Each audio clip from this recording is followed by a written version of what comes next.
students, this is Neeru. Today I am going to explain you the Collard's law.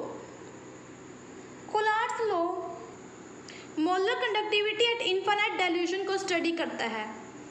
According to Collard's law, limiting molar conductivity of an electrolyte at infinite dilution is equal to the sum of limiting ionic conductivity of the cation and anion, each multiplied by the number of ions present in one formula unit of electrolyte. It means total molar conductivity of electrolyte at infinite dilution is equal to, किसके equal होती है?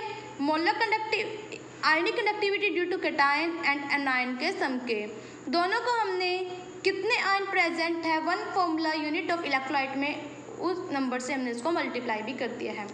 For example, molar conductivity at infinite dilution for NaCl sodium chloride is equal to ionic conductivity of sodium plus ionic conductivity of chloride ion के equal होता है. Now application of Collard's law. Collard's law molar conductivity at infinite dilution को calculate करता है, but weak electrolyte के भी. For example, acetic acid weak electrolyte है. Molar conductivity of acetic acid at infinite dilution is equal to molar conductivity, ionic conductivity of acetate ion plus ionic conductivity of hydrogen ion के equal होता है. अब ये तो week electrolyte है, यानी कि पार्शियली डिसोसिएट होगा आयंस में, तो इसकी मोलर कंडक्टिविटी कैसे फाइंड आउट करेंगे हम? इसके लिए हम दो स्ट्रॉन्ग इलेक्ट्रोलाइट लेंगे. जो हमने लिया एक पोटाशियम क्लोराइड, एक हमने लिया हाइड्रोजन क्लोराइड, और हम लेंगे पोटाशियम एसिटेट. तो हमें कैलकुलेट करनी है एसिटिक एसिड की मोलर कंडक्टिविटी. कैसे करेंगे? हमें चाहिए एसिटेट आयन और hydrogen ion.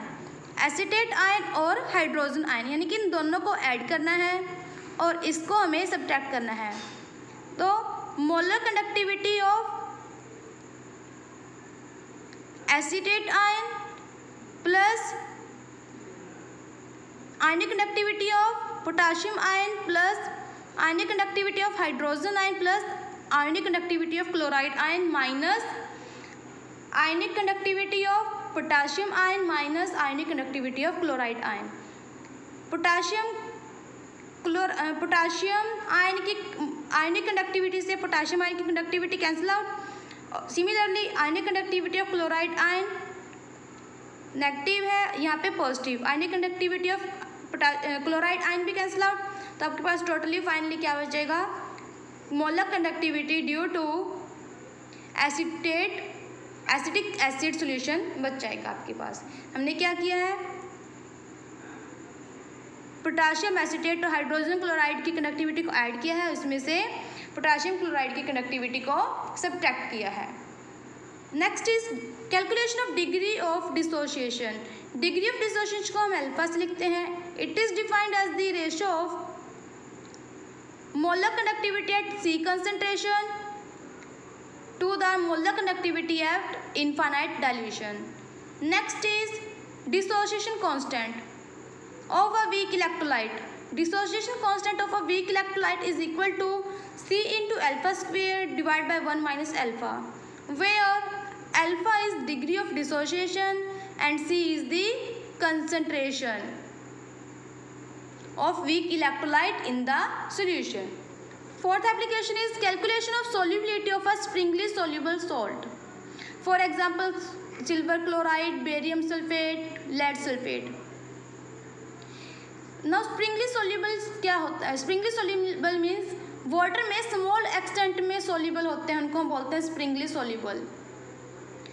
Solubility of springly soluble salt कब कैसे दोगे? Solubility is equal to kappa multiplied 1000 divided by molar conductivity at infinite dilution, where kappa is specific conductivity. You have to read topic Collard's law and application of Collard's law. If you have any problem, then you can discuss to me. Thank you.